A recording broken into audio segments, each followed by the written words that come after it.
Woman to woman. I need advice. Hello Reddit eyes plus here.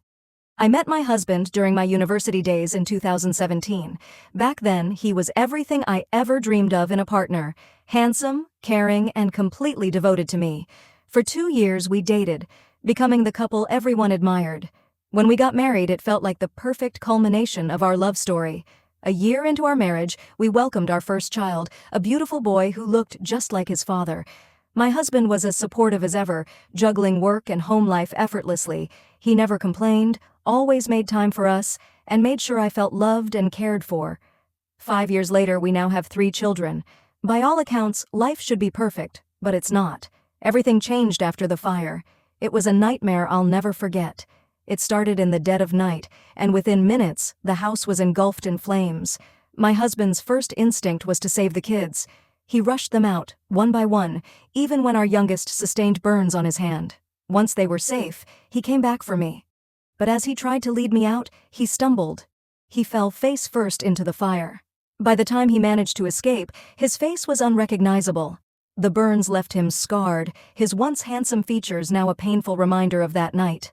We couldn't afford reconstructive surgery, insurance barely covered the basics, and our savings were already stretched thin.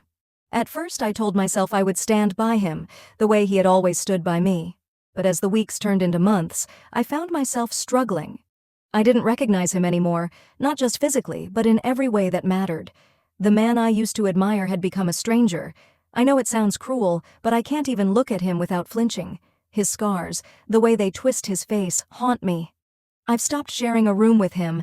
The sight of him fills me with a fear I can't explain. Worse, I feel anger at him, at myself, at life, for what we've lost. I hate when the kids go near him, even though I know he loves them more than anything. Our intimacy is gone. I can't remember the last time we even touched each other, let alone had a meaningful conversation. Every day feels like I'm pretending, trying to hold together a marriage that's already shattered. I think about divorce constantly. I feel trapped by guilt, by fear of what others will think, and by the weight of my own conscience. Would people see me as heartless if I left him? Would I be abandoning a man who literally risked his life to save our family? Or am I already abandoning him in a much quieter, more painful way by staying and shutting him out? I don't know what to do. I want to be there for him, but I can't. And the longer this goes on, the more I feel like I'm failing us both. What should I do?